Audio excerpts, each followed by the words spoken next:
दुरूद शरीफ पढ़ना।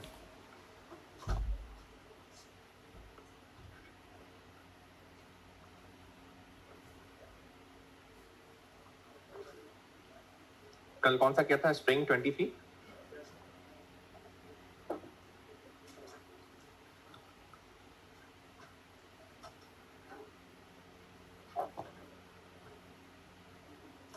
ऑटम 22 पे आए। ऑटम 22।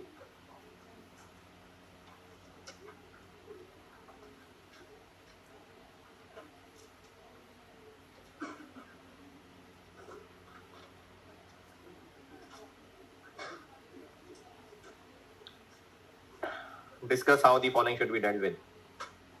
ऑटम 22 आइस 20 में ही।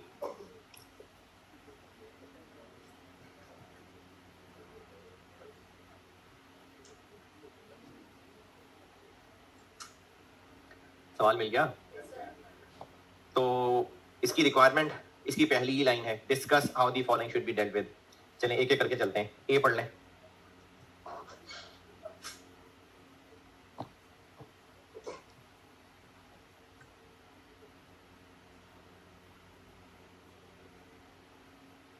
ये अभी पूरा नहीं आंसर कर सकूंगा, लेकिन इसमें से एक दो चीजें बस बोलूंगा आपको।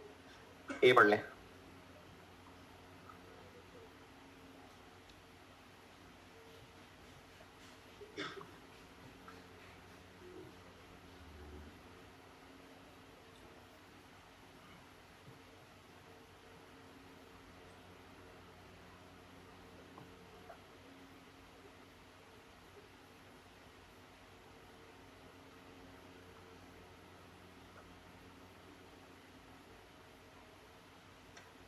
जी, इसमें सिर्फ इतना पूछ रहा हूं आपसे कि ये ग्रांट रिलेटेड टू एसेट थी या ग्रांट रिलेटेड टू इनकम थी?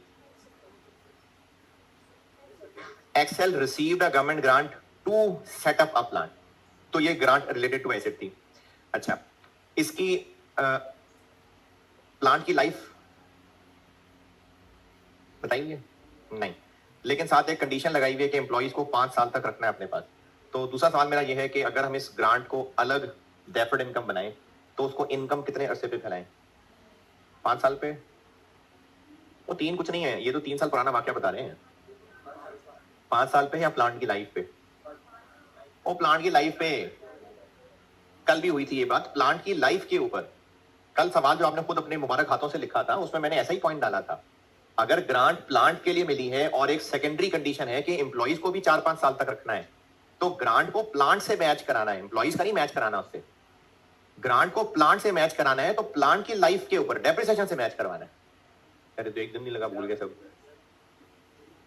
कल जो मैंने खुद ही बनाया था सवाल, जो आपने अपने हाथों से लिखा भी था, उस पर मैंने ऐसा एक पॉइंट डाला था। देखिए, प्लांट के लिए ग्रांट थी या बिल्डिंग थी, पता नहीं, बिल्डिंग थी शायद, और साथ एक शर्त यह भी थी कि लोकल लोगों को कम से कम 5 साल या 4 साल के लिए मुलाजिम रखना है।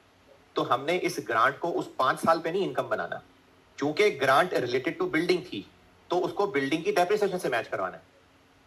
तो इसी तरह से ये ग्रांट प्लांट से रिलेटेड थी, तो इसको ग्रांट को 5 साल पे नहीं फैलाना, प्लांट की डेप्रिसिएशन से मैच करवाना है। बस इससे ज्यादा ये पॉइंट ए नहीं था आपका करने वाला। ये रीपेमेंट कराऊंगा आज तो फिर उससे रिलेटेड है। पॉइंट बी पढ़ लें। Point B.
जी, ये क्या है भाई? फॉरगिवेबल लोन है? नहीं, इसमें लोन है मार्केट से सस्ता। तो इसमें हम जवाब ये देंगे कि ये जो मार्केट से सस्ता लोन है ये बेनिफिट, ये गवर्नमेंट ग्रांट है, और चूंकि इसकी कंडीशन मशीनरी खरीदना है इसलिए हम इस बेनिफिट को ग्रांट रिलेटेड टू एसेट कहेंगे। चूंकि उसने परसेंटेजेस बताई हैं तो हम उसको इतना जरूर कह देंगे कि लोन रीपेमेंट्स को मार्केट रेट पे डिस्काउंट करेंगे और जो आंसर आएगा उसका डिफरेंस लेंगे लोन अमाउंट से। जो डिफरेंस है वो गवर्नमेंट ग्रांट ट्रीट होगा और वो ग्रांट रिलेटेड टू एसेट होगा, और बस फुल स्टॉप, बस ग्रांट रिलेटेड टू एसेट होगा। ओके, हमें दोनों मेथड भी बताने पड़ेंगे कि उसको प्लांट की कॉस्ट में से नेट भी कर सकते हैं और डेफर्ड इनकम भी कर सकते हैं। अगर प्लांट की कॉस्ट में से नेट किया तो फिर डेप्रिसिएशन रिड्यूस्ड अमाउंट पे होगी, और अगर उसको डेफर किया तो फिर उसको इनकम बनाएंगे प्लांट की डेप्शन से मैच कराने के लिए। और आप लोग ऐसी शक्लें बना रहे हैं जैसे पहली दफा मैं ये बातें बता रहा हूँ, कल यही डिस्कशन चल रही थी, यही हो रही थी कल बातें, यही सब हो रहा है कल से। और पॉइंट सी है ही नहीं, चले नहीं होगा फिर। अब आइए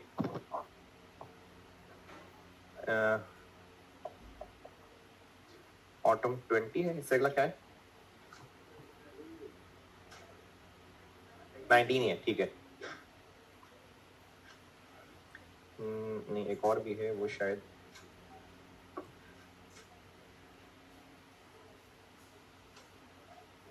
बस यही और नहीं है। अच्छा, 22 में भी नहीं है, 24।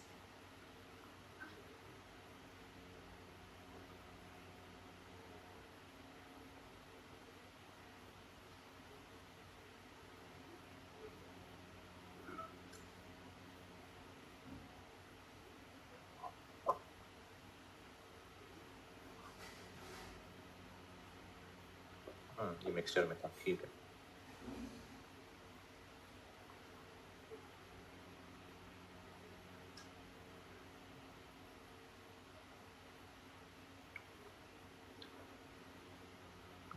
ठीक है, ऑटम 19 पे है।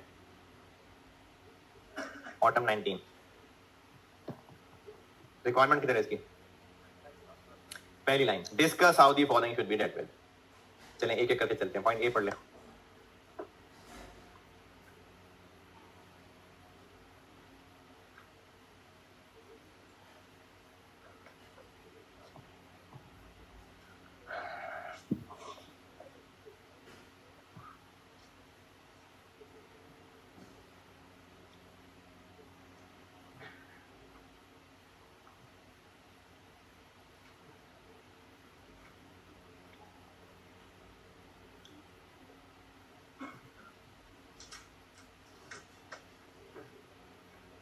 हाँ जी, ग्रांट रिलेटेड टू इनकम है। क्यों? एक तो एसेट कोई नहीं है, दूसरा ये हमें हमारी अभी की हालत पे तरस खा के गवर्नमेंट दे रही है, कोई भी इसके साथ शर्तें नहीं है। नहीं नहीं, ये मैं कौन सा सवाल देख रहा हूँ? नहीं नहीं, मैंने तो कुछ और देखना शुरू कर दिया।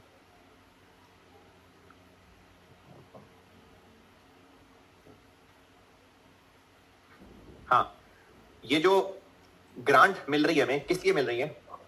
सॉफ्टवेयर बनाने के लिए है जी, बच्चों के लिए।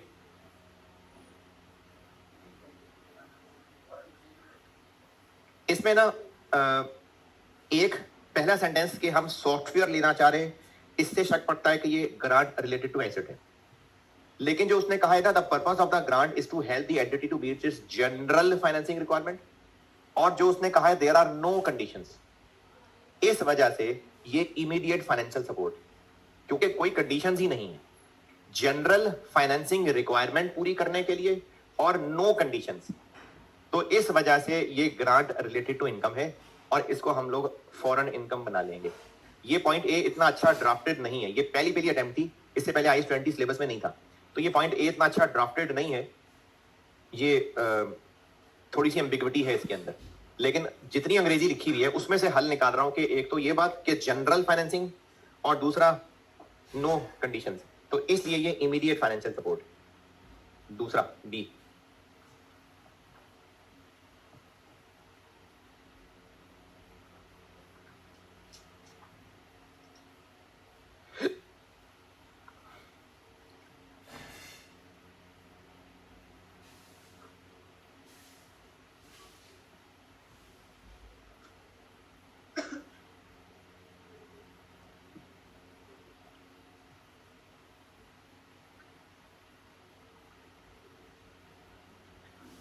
जी, ग्रांट रिलेटेड टू एसेट है कि ग्रांट रिलेटेड टू इनकम है?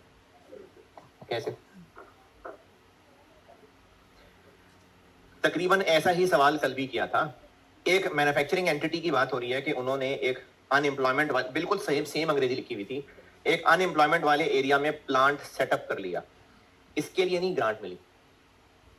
ग्रांट उससे अगला सेंटेंस है, government grant is received with a condition कि आपने लोकल लोगों में से 100 कम से कम रखने हैं 4 साल के लिए। ये नहीं है कि ग्रांट मिली एंड प्लांट लगाया। ये तो बिजनेस का नेचर बताया हुआ है कि उन्होंने एक अनएम्प्लॉयमेंट वाले इलाके में प्लांट लगाया है, फुल स्टॉप। ये तो उसका इलाका एड्रेस बता दिया। उसके बाद कहा है कि ग्रांट इस शर्त पे मिली है कि लोकल लोगों को 4 साल तक मुलाजिम रखना है। नहीं, शक्लें अच्छी नहीं है। दोबारा बताता हूं। इससे जो पिछला सवाल था जिसमें मैंने कहा था अभी सिर्फ 2 बातें पूछ रहा हूं, असल में ये रीपेमेंट है, उसमें क्लियरली लिखा हुआ था कि 3 साल पहले ग्रांट किस लिए मिली थी। अभी जो ऑटम 23 या क्या देख रहे थे, ये जेरोक्स लिमिटेड वाला, देखिए सेंटेंस क्या लिखा हुआ है।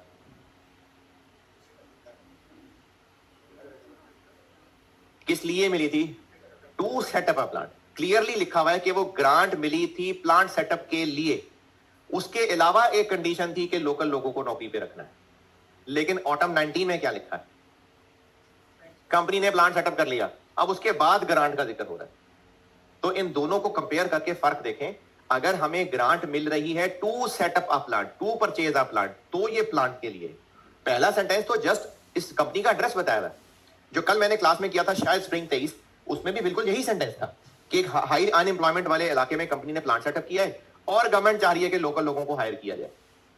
तो इसलिए ऑटम 19 वाला point B grant related to plant नहीं है। क्यों नहीं है? क्योंकि वो ग्रांट टू सेटअप प्लांट नहीं मिली है, बाद का जिक्र है ग्रांट का। तो इसलिए इसको इनकम कब बनाएंगे? 4 साल पे फैला के, 4 साल पे फैला के बनाएंगे, सैलरी से मैच करते हुए। और पॉइंट सी,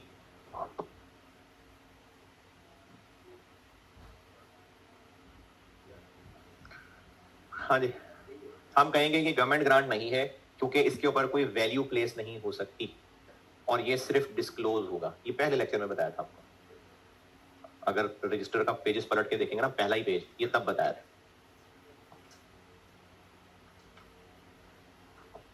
यानी 4-5 सवाल कर तो लिए, लेकिन पता नहीं मुझे आपकी शक्लें देख के तसल्ली नहीं हो रही, नहीं समझ आ रही गवर्नमेंट ग्रांट। तो मुझे आपकी शक्लें क्यों नहीं समझ आ रही? इन सवालों में थक गए हैं।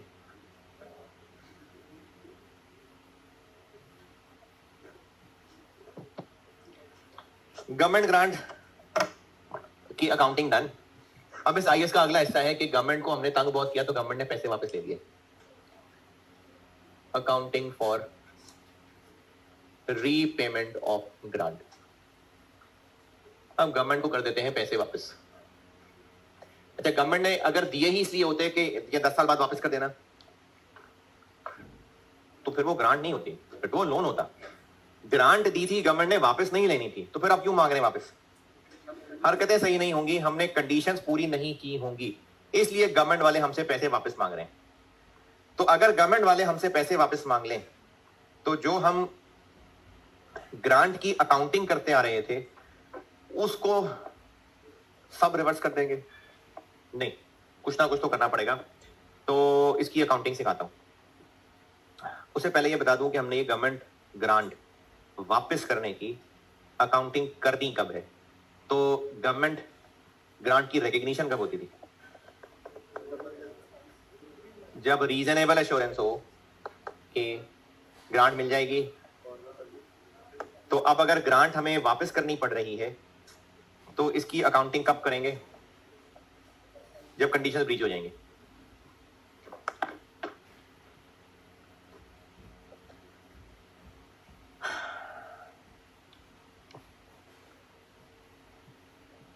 अच्छा, इसमें ना एक सेंटेंस लिखें जो अभी नहीं समझ आएगा, ये आपको कुछ क्लासेस बाद समझ आएगा।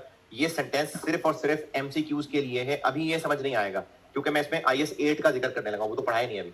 सिर्फ एक सेंटेंस लिख लें, बस ब्रैकेट में लिख ले जाए, repayment of government grant shall be accounted for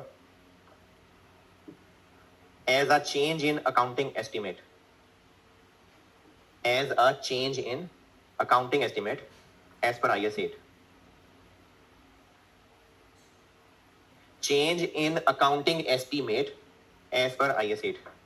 ये जब आपको पढ़ाऊंगा ना IS 8 तो फिर ये जवाब मिल जाएगा कि ये क्या होता है। लेकिन ये सेंटेंस याद रख लें, ये MCQs में इस तरह की चीजें आ जाती होती हैं।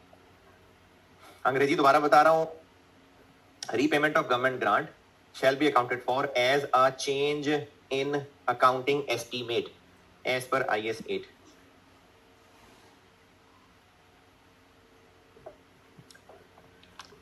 इसकी अकाउंटिंग करते हैं तो जिस तरह पहले ग्रांट की अकाउंटिंग में ग्रांट रिलेटेड टू एसेट्स पढ़ा था,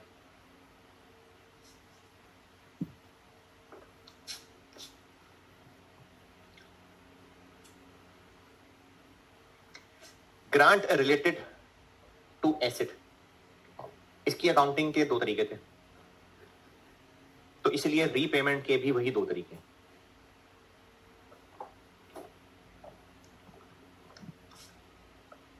If method 1 was followed for grant, यानी जब ग्रांट मिली थी तो अगर मेथड 1 फॉलो हुआ था तो क्या करना है। जब ग्रांट मिली थी तो क्या किया था मेथड 1 में, एसेट की कॉस्ट में से लेस किया था। अब अगर हमें पैसे वापस करने पड़ रहे हैं तो वापस ऐड कर देंगे।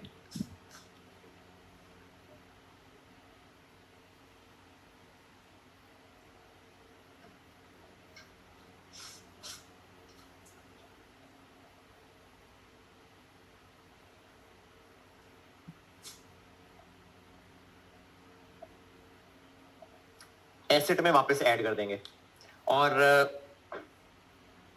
अगर इसकी एंट्री बनाए तो एसेट वापस डेबिट हो जाएगा और गवर्नमेंट ग्रांट कहां से आ गई मेथड 1 में। और अगर नोटिस आ गया और पैसे महीने बाद देंगे तो पेबल, कोई पेबल बना लेंगे, एसेट वापस डेबिट हो जाएगा। लेकिन ये जो डेबिट होगा ना, ये अब से ऑनवर्ड्स, जैसे IS 16 में डेप्रिसिएशन बदलती थी तो क्या तरीका था कि अगर एसेट में कोई कैपिटल एक्सपेंडिचर आ रहा है तो उस दिन से ऑनवर्ड्स चलते थे। यहां ऐसा नहीं है।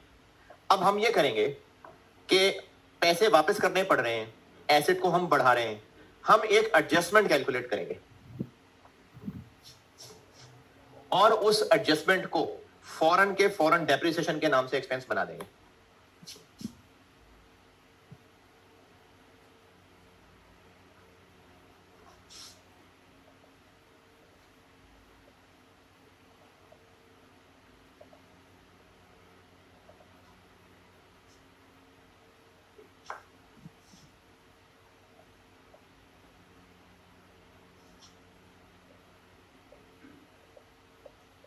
हम फौरन के फौरन एक अमाउंट ऑफ एडजस्टमेंट निकालेंगे और उसको डेप्रिसिएशन चार्ज कर देंगे।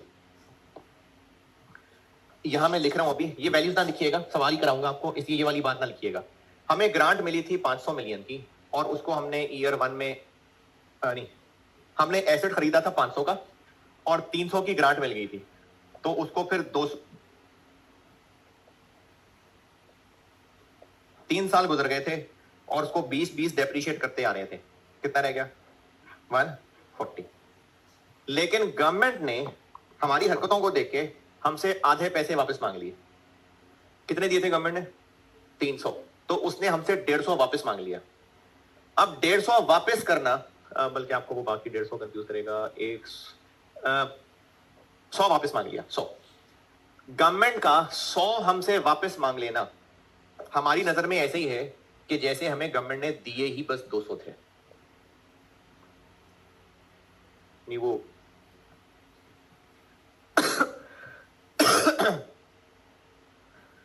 गवर्नमेंट ने 300 में से 100 वापस मांग लिए तो हम समझेंगे कि जैसे 100 मिले ही नहीं थे। तो अगर 100 मिले ही ना होते तो 30 डेप्रीशिएट होता आ रहा होता। तो हम ये जो 10 10 और 10 है 30, ये फौरन डेप्रीशिएट मजीद कर देंगे। दोबारा हमें अगर 100 वापस करना पड़ गया तो हम समझेंगे जैसे 100 मिला ही नहीं था। तो अगर 100 मिला ही ना होता तो फिर 300 की बजाय 200 मिला होता और फिर प्लांट हमारा इसके ऊपर डेप्रीशिएट हो रहा होता। तो डेप्रिसिएशन 20 की बजाय 30 चार्ज हो रही होती। तो कितना डिफरेंस है? 30। हम 30 को फॉरेन डेप्रिसिएशन बना लेंगे। अब ये 30 कैलकुलेट करने के लिए कोई शॉर्टकट, 100 की अमाउंट को गुजरे हुए लाभ के ऊपर डेप्रिशिएट कर दें। जैसे प्लांट को 10 साल पे डेप्रिशिएट कर रहे थे और उनमें से कितने साल गुजर गए थे? 3। तो अमाउंट ऑफ रीपेमेंट के ऊपर 3/10 कर दें। अमाउंट ऑफ रीपेमेंट के ऊपर जितने साल गुजर चुके हैं उनकी फॉरन एक्यूमुलेटेड टोटल डेप्रिसिएशन चार्ज कर दें। अमाउंट ऑफ एडजस्टमेंट होगी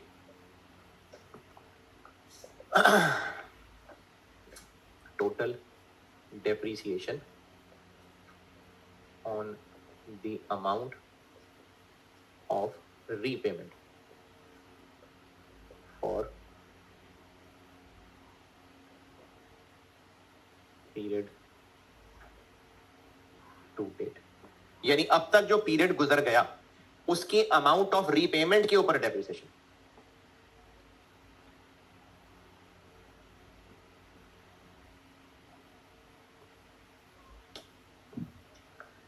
हमने अगर गवर्नमेंट को 100 की बजाय पूरा 300 ही वापस कर दिया होता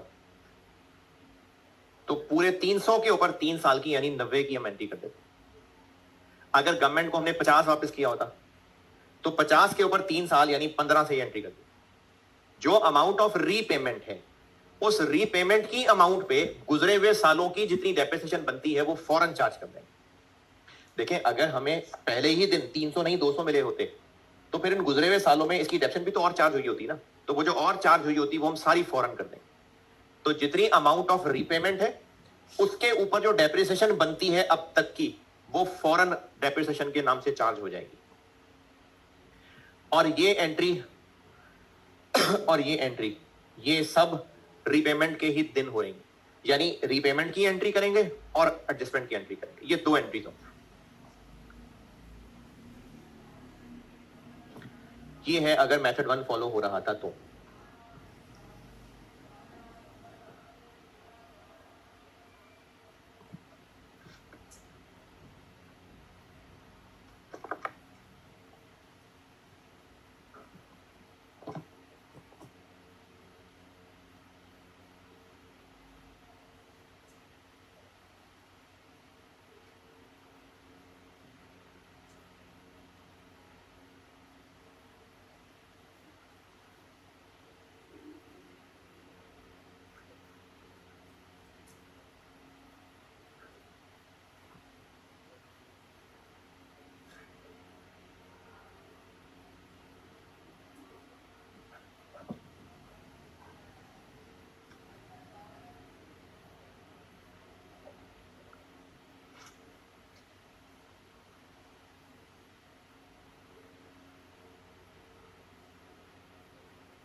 और अगर मेथड 2 फॉलो होता था, मैं दोनों की इकट्ठे ही कराता हूं प्रैक्टिस।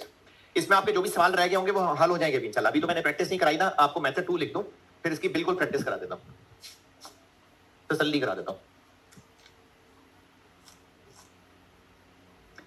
अगर मेथड 2 फॉलो होता था, ये नोटेड, अगर मेथड 2 फॉलो होता था तो आप लोग बहुत ध्यान से इस बात को नोट करिएगा। ये अब पहले करना होगा। ये पहला काम ये होगा, कैलकुलेट ऐसी ही होगी लेकिन shall be recognised as depreciation नहीं, बस एज एक्सपेंस। वो मैं आपको अभी सवाल कराता ना, फिर उसका कोई मुनासिब सा नाम भी रख लेते हैं, डेप्रिसिएशन नहीं। अगर मेथड 2 फॉलो होता था तो हम जो अमाउंट ऑफ एडजस्टमेंट है वो फॉरन एक्सपेंस रिकॉर्ड कर लेंगे और वो अमाउंट ऑफ एडजस्टमेंट ऐसे निकलेगी ऐसे ही, लेकिन हम उसकी एंट्री करते हुए उसको डेप्रिसिएशन नहीं कह रहे हो, बस एक एक्सपेंस है। यानी एंट्री हो जाएगी, इसको एडजस्टमेंट ऑन रीपेमेंट भी कह सकते हैं। इतना बड़ा मसला नहीं है जिसका नाम क्या रखना है, P&L लिख दें, कोई बात नहीं। और गवर्नमेंट ग्रांट हो जाएगी क्रेडिट। अच्छा, मैं एक चीज ना आपकी काबिलियत पे अज्यूम कर गया, मुझे अभी अचानक दिल में आया कि मैंने क्या किया। मैंने अभी आपको यहाँ .2 लिख के दिया था और कहा था कि इस अमाउंट को फौरन क्या कर लेंगे, तो मैंने उसकी एंट्री नहीं करके दिखाई। एंट्री क्या कर लेंगे, डेबिट एंड डेबिट, और हाँ सही है, सही है, सही है। इसकी दिखा रहा हूं एंट्री। ये अगर मेथड 2 फॉलो होता था तो पहले ये काम होगा। अच्छा, ये बात फिर देखिए ध्यान से, कैलकुलेट डेप्रिसिएशन ही करनी है आपने, मैंने इसलिए ये चीज नहीं बदली है, कैलकुलेट डेप्रिसिएशन ही करनी है। लेकिन उसकी एंट्री में ना डेप्रिसिएशन का नाम है, ना मैंने ऊपर अंग्रेजी में उसको डेप्शन का है। फिगर वही कैलकुलेट होगी, वही कहा, अमाउंट ऑफ रीपेमेंट के ऊपर गुजरे हुए पीरियड की डेप्शन, लेकिन इसका नाम डेप्रिसिएशन नहीं, क्योंकि मेथड 2 के अंदर एसेट तो पहले ही फुल अमाउंट पे था, डेप्रिसिएशन तो पहले ही पूरी पूरी चार्ज होती थी, सिर्फ हम ग्रांट इनकम बनाते आ रहे थे, तो इसलिए ये एडजस्टमेंट उस ग्रांट इनकम को चेंज कर रही है, इसलिए मैंने यहां पर डेप्रिसिएशन का वर्ड हटा दिया। उसके बाद ये एंट्री करेंगे।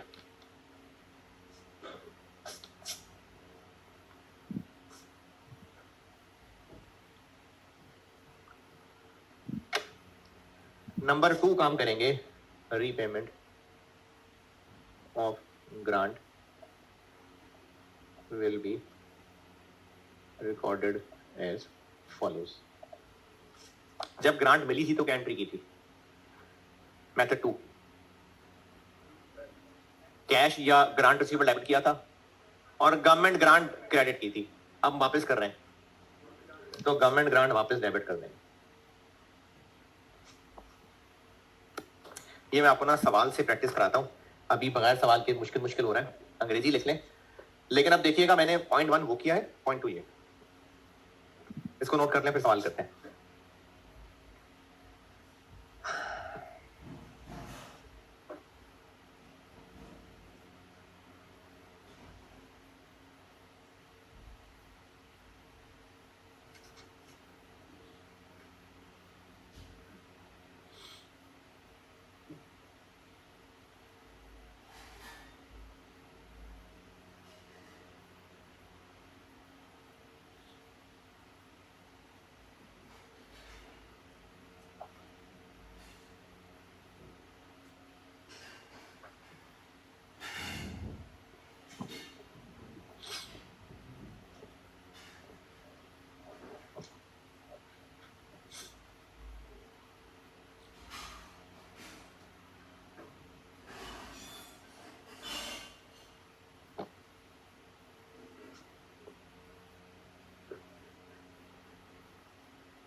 हाँ जी, नोटेड। चलें सवाल लिखें।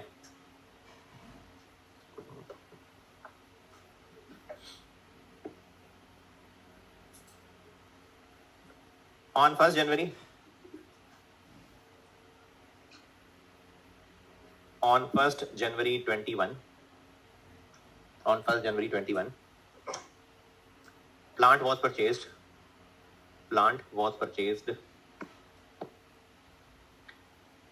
for 600 million, 600 million.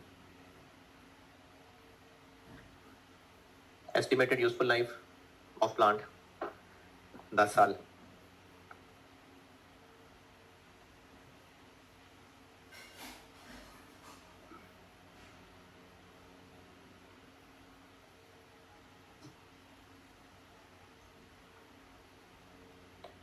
और on 1st April 21, on 1st April 21,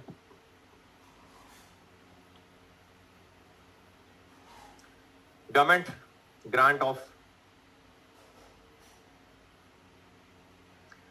400 million was received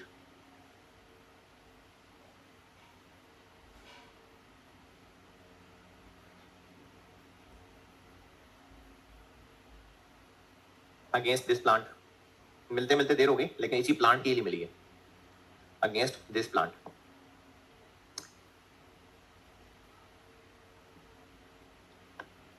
Some secondary conditions relating to employment of local population. Some secondary conditions relating to ये लिख लिया था बेटा. Some secondary conditions relating to employment of, पता नहीं क्या बोला था, local population following repayment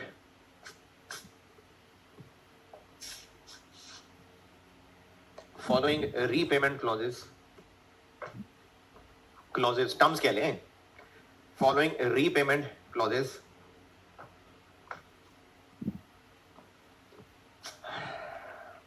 agreed with government.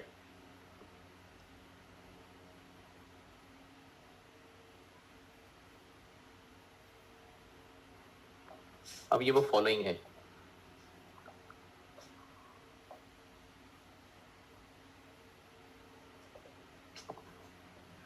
अगर उन कंडीशंस का ब्रीच 2021 में ही हो गया, होंगी कोई शर्तें, कोई रखा होगा इतने लोग कम से कम रखने हैं, अगर 2021 में ही हमने कंडीशंस तोड़ दी तो सारे पैसे वापस करने पड़ेंगे.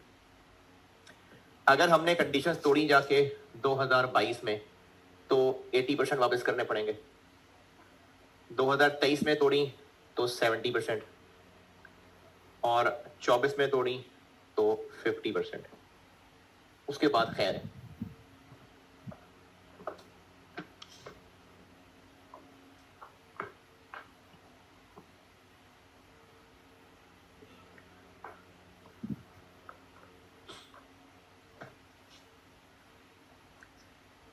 Conditions were breached in 2023. Conditions were breached in 2023 and required amount was repaid. Required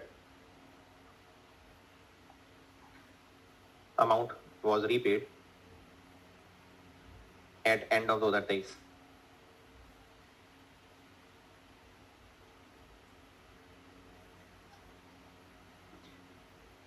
अच्छा, बाकी पैसे जो हमारे पास रह गए गवर्नमेंट के, वो वापस नहीं करने हैं? नहीं, क्योंकि गवर्नमेंट ने जब कहा ही यही है कि अगर 2023 में कंडीशंस तोड़ी तो 70% वापसी होगी, तो बाकी 30% में नहीं होगी. रिक्वायर्ड है मुझसे, हमसे मिल मिला के चले, मुझसे सारी जर्नल एंट्रीज 31 दिसंबर 24 तक की,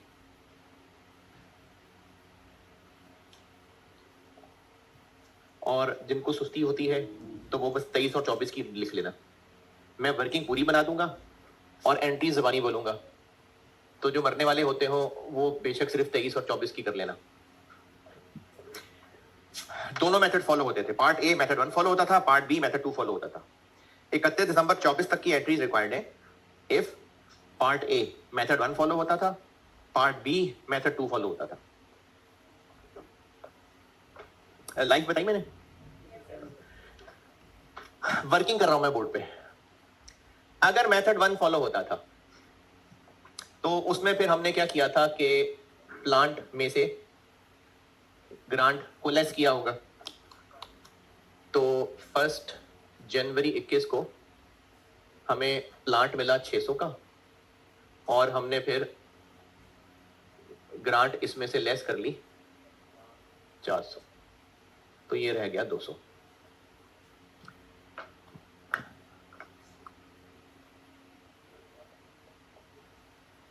उसके बाद जब ईयर एंड आया होगा तो डेप्रिसिएशन चार्ज की होगी जी 20 9 महीने की, पूरे साल की. तो ग्रांट तो वो 9 महीने में मिली थी. कोई बात नहीं, ग्रांट की नहीं कोई लाइफ होती, जिस साल में भी मिल गई है बस मिल गई. फिर उसके बाद 31 दिसंबर 22 भी गुजर गया और 23 भी गुजर गया.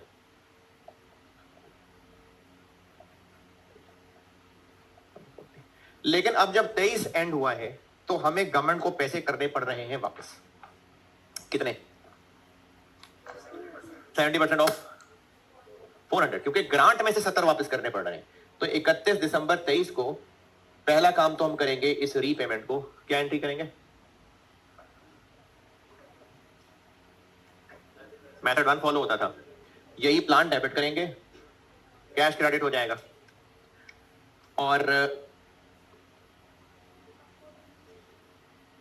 फिर साथ ही 31 दिसंबर 23 को ही एक डेप्रिसिएशन की एडजस्टमेंट डाल देंगे, कितने से? ये जो 280 है, इस 280 पे 10 में से 1 2 3 3 गुजर गए थे, 84। ये वो लाल और हरा 2 पॉइंट्स हैं जो मैंने भी लिख के दिए। प्रीपेमेंट की एडजस्टमेंट होगी, प्लान डेबिट कैश क्रेडिट, और फिर डेप्रिसिएशन 84 से फौरन चार्ज हो जाएगी depreciation debit accumulated depreciation credit 336। 31 दिसंबर 24 पे क्या होगा? कितनी कितनी? पूरे साल की तो होगी, कितनी?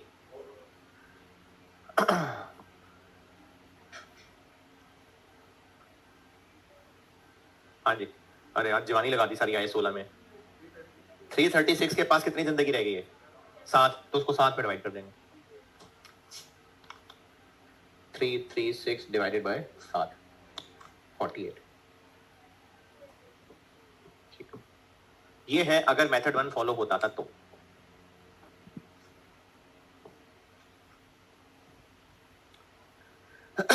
जी बताएं इसमें जो पूछना है।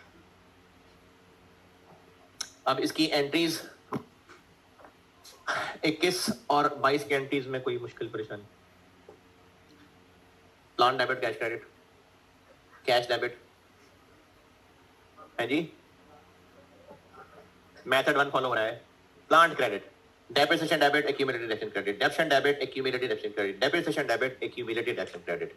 उसके बाद 31 दिसंबर 23 पे लाल वाली entry, plan debit cash credit 280। फिर हरी वाली entry, depreciation debit accumulated depreciation credit, ये। और फिर 31 दिसंबर 24 depreciation debit accumulated depreciation credit. तो वो जो भी आपको 0.12 लिख के दिए थे उसकी एंट्री करके दिखा दी मैंने, और बाकी तो डेप्शन की एंट्री है। ये हो गया अगर मेथड 1 फॉलो होता था तो।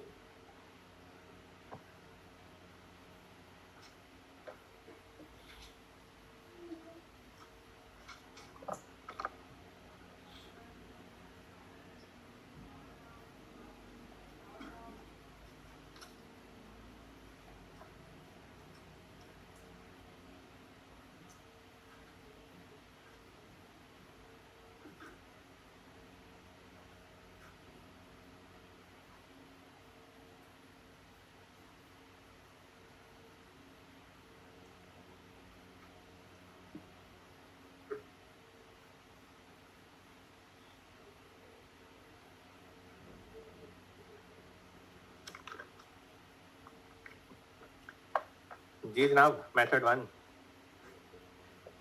मेथड 2 करता हूँ। नोट कर रहे हैं लगता है, नोट कर लें, फिर मेथड 2 करता हूँ।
हाँ जी, इतने में तो और पैसे वापस मांग लेंगे वो।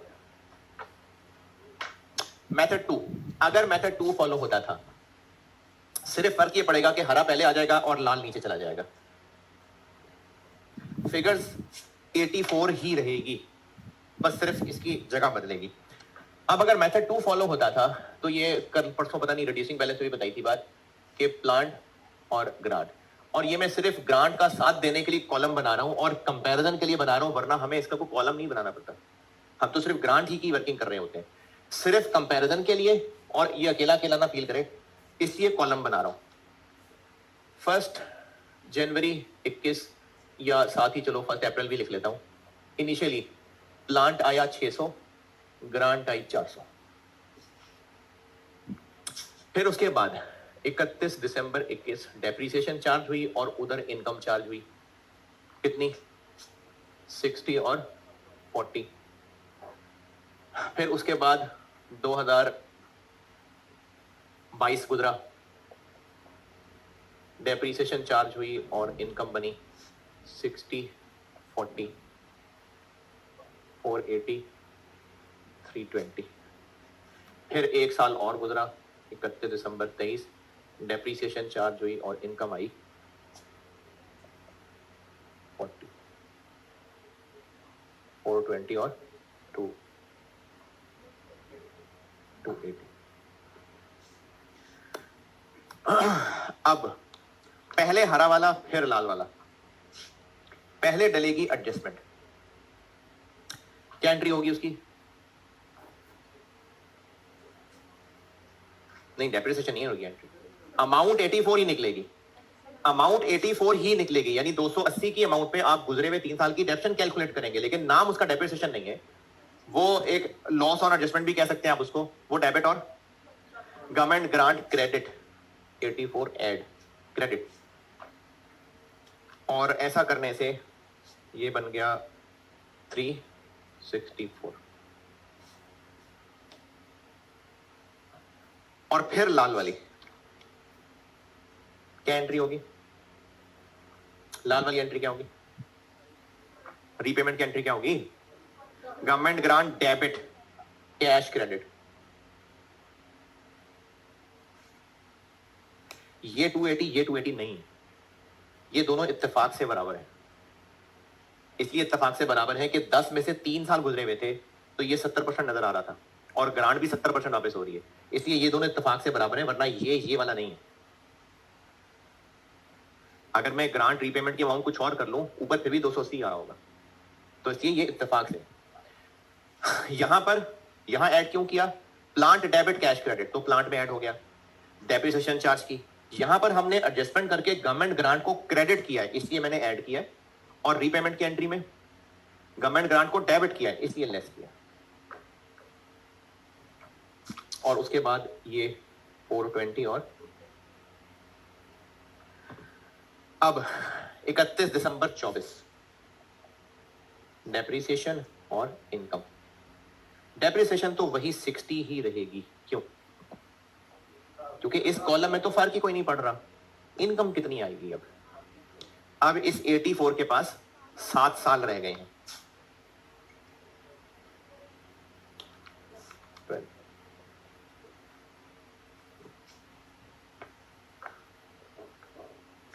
और सिर्फ टैली करने के लिए बता रहा हूं, इन दोनों मेथड्स का नेट इफेक्ट एक ही होता है। जैसे यहां डेप्रिसिएशन ही 20 चार्ज हो रही होती है और यहां 60 एक्सपेंस और 40 इनकम। इसी तरह ना ये हरा नाल नीला भी ऐसे ही हुआ है, 84 का एक्सपेंस चार्ज हुआ, 84 का एक्सपेंस चार्ज हुआ, 48 की रेफरेंस चार्ज हो रही है, 60 की रेफरेंस, 12 की इनकम। तो दोनों मेथड्स का नेट इफेक्ट एक ही आ रहा होता है पीएनएल के ऊपर। तो अगर मेथड 1 फॉलो होता था तो ये लाल पहले हरा बाद में, और अगर मेथड 2 फॉलो होता था तो हरा पहले लाल बाद में। और ये जो दोनों हरे हैं ये है एक ही अमाउंट, उस रीपेमेंट की अमाउंट पे गुजरे हुए पीरियड की डेप्शन ही डाली है। तो इसमें cash plan debit cash credit, cash debit government grant credit, 31 दिसंबर 21 depreciation debit accumulated डेप्शन credit, government grant debit grant income credit, ये भी यही। हरी वाली एंट्री क्या होगी? 31 दिसंबर 23। इसको हम बेशक लॉस ऑन रीपेमेंट ही क्यों ना कह लें, कोई मसला नहीं, नाम जो मर्जी रखें, P&L लिख लें तो भी कोई बात नहीं, लॉस ऑन रीपेमेंट कह देते हैं। और गवर्नमेंट ग्रांट क्रेडिट 84, और फिर लाल वाली एंट्री गवर्नमेंट ग्रांट डेबिट,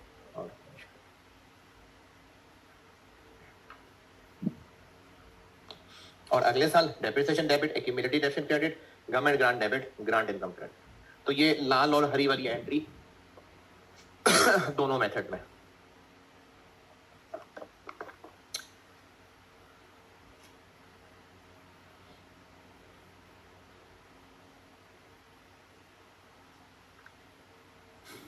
एक कर लेते हैं 5 नंबर का सवाल।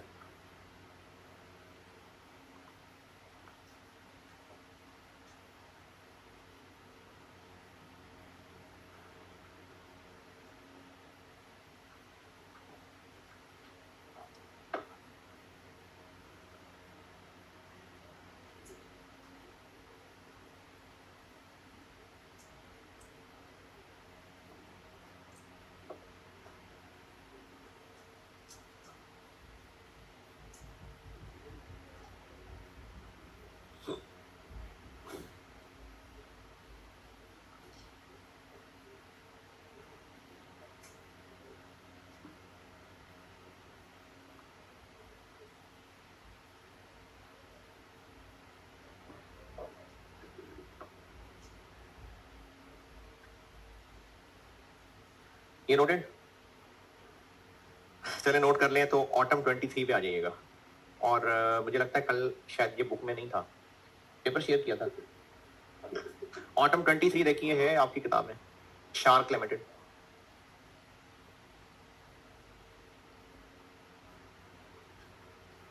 IS 20 में नहीं है, ऑटम 23 नहीं है। अच्छा, ऑटम 23। अच्छा चले, मैं ये टीए को दे रहा हूँ, ये ग्रुप में शेयर करते हैं अभी।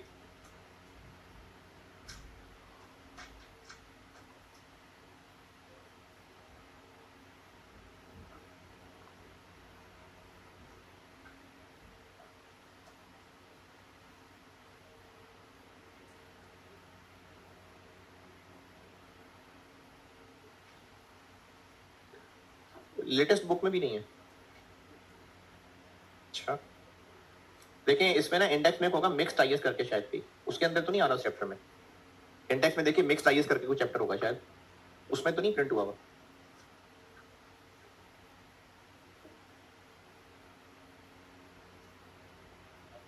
शार्क के नाम से होगा।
हाँ जी, ग्रुप में आ गया होगा।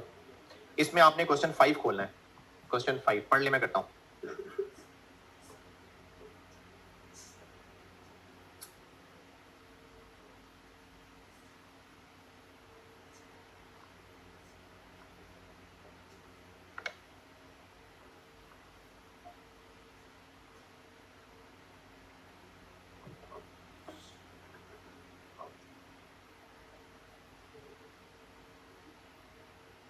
सवाल पढ़ने को कहा था यार, सबको ही कहा था।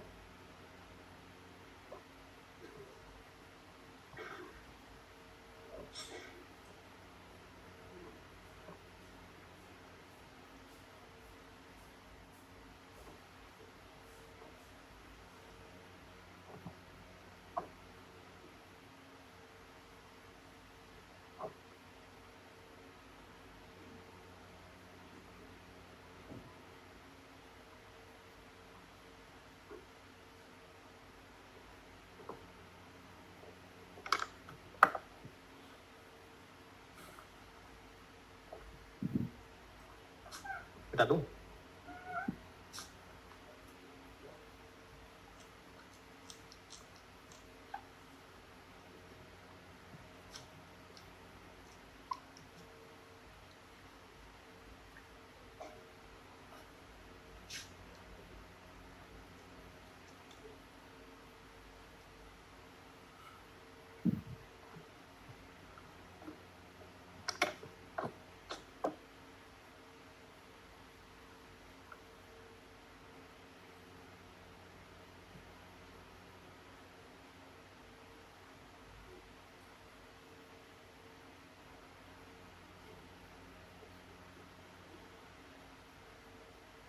अगर पढ़ रहे थे तो पढ़ लिया होगा।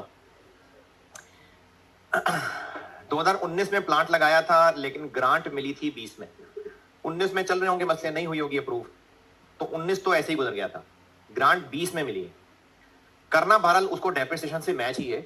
तो ग्रांट 20 में मिली और 20 में मिली, लेकिन हम हरकतें नहीं सही कर रहे थे, तो 22 में गवर्नमेंट को पैसे वापस करने पड़ गए।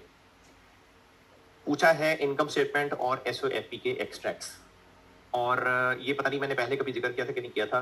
कंपैरेटिव फिगर्स का मतलब होता है जिस साल का सवाल है उससे पिछला कॉलम भी बनाना है। तो हमने 2022 के भी और 21 के भी इनकम स्टेटमेंट और एसओएफपी के एक्सट्रैक्ट्स बनाने हैं। मेथड 2, तो यही टेबुलर वर्किंग बना लेते हैं। जब वर्किंग बनाएंगे तो फिगर्स वहीं से मिल जाएंगी। तो इनकम स्टेटमेंट और एसओएफपी के एक्सट्रैक्ट्स का एक पेज छोड़ के क्वेश्चन 5 ऑटम 23 वर्किंग पे चलते हैं। प्लांट और ग्रांट।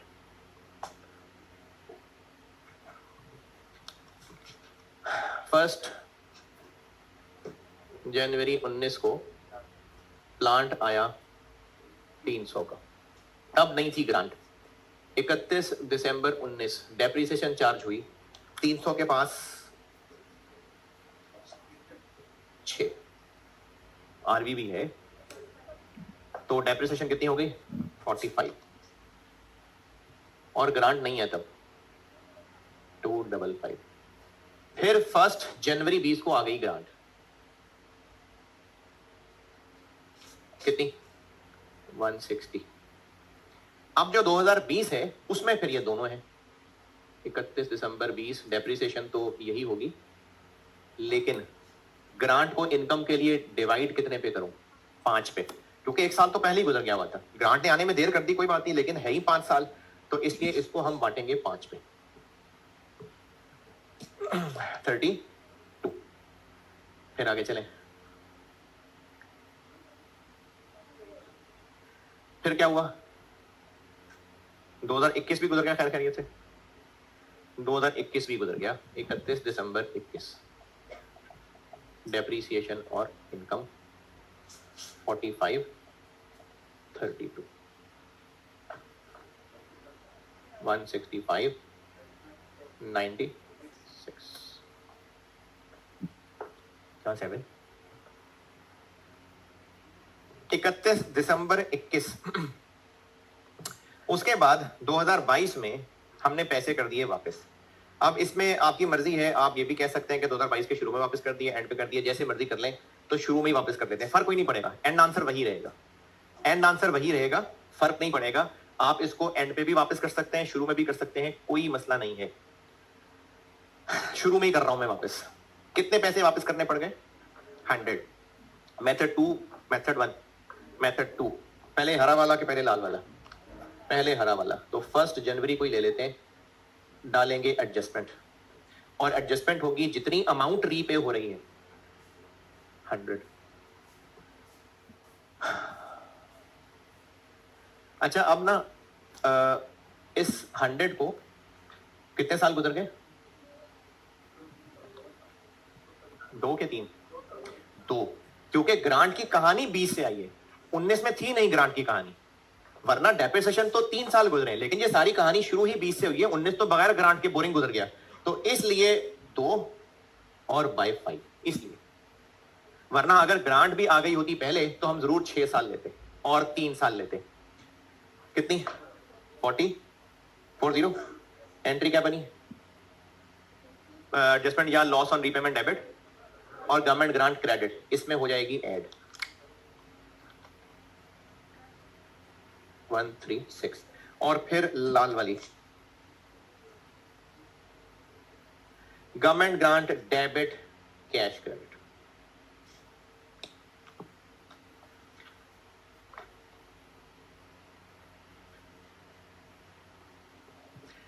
और फिर 31 दिसंबर 22, डेप्रिसिएशन वही चलती रहेगी क्योंकि प्लांट में तो कोई फर्क नहीं पड़ा।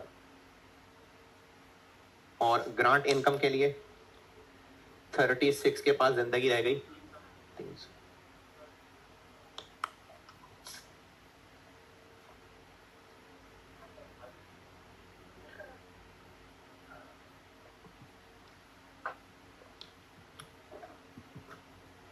ये वर्किंग थी, और इसे पे जो पिछला पेज छोड़ा हुआ था एक्सट्रैक्ट्स इनकम स्टेटमेंट के 2022 और 2021 भी।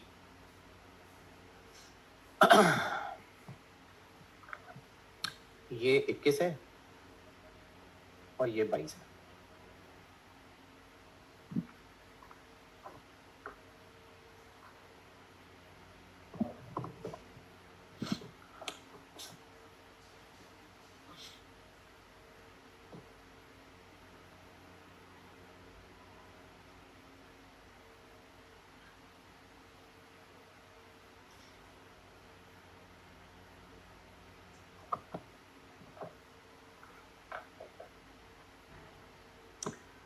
दो 2021 की इनकम स्टेटमेंट में डेप्रिसिएशन और ग्रांट इनकम, डेप्रिसिएशन 45 और ग्रांट इनकम 32। 2022 की इनकम स्टेटमेंट में डेप्रिसिएशन 45 और ग्रांट इनकम 12। और कुछ इनकम स्टेटमेंट में ये ना ये Hari Hari adjustment, loss on repayment कितनी? 40 22 में। ये इनकम स्टेटमेंट के एक्सट्रैक्ट होगा। और एसओएफपी के एक्सट्रैक्ट्स के लिए ज़बानी कर सकते हैं तो ठीक है, नहीं तो आपको कहा था कि अगला 1 साल और दिखा दें।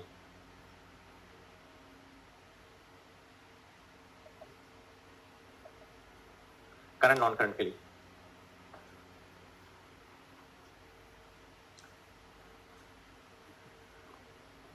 एक्सट्रैक्ट्स एसओएफपी।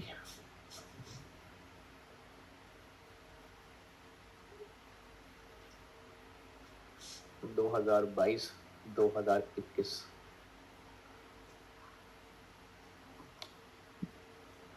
नॉन करंट एसेट्स में प्लांट आ जाएगा, नॉन करंट लायबिलिटीज में और करंट लायबिलिटीज में।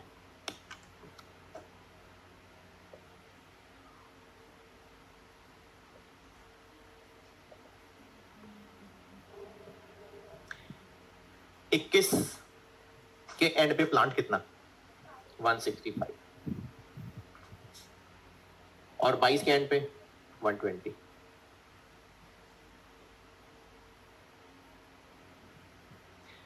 गवर्नमेंट ग्रांट पहले 22 बताता हूं, पहले 22 बता रहा हूं। ये हम 22 के एंड पे खड़े हैं, लेकिन हम 24 की बजाय करंट में 12 और यहां भी 12। जब हम 21 में खड़े थे, 21 में, तो तब हमें रीपेमेंट पता था। जब 21 में खड़े थे, वो तो 22 में हरकतें बिगड़ी है ना, 21 तक तो सब 32 चल रहा था। तो जब हम 21 के एंड पे खड़े थे, तो तब बैलेंस शीट बनाते हुए करंट में कितना लिखना होगा? 32। जब हम 21 के एंड पे खड़े थे, तब तक ये हरा और लाल थोड़ी आया था। तब तक तो हमारे ख्याल में हमने ऐसे ही चलना था आगे। तो 32 करंट में, 60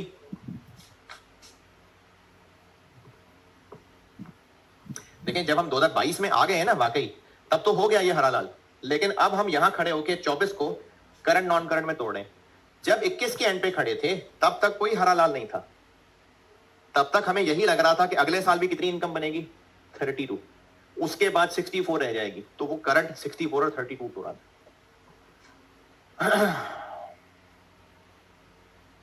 हाँ जी, चलिए कल इंशाल्लाह बस खत्म हो जाएगी गवर्नमेंट ग्रांट।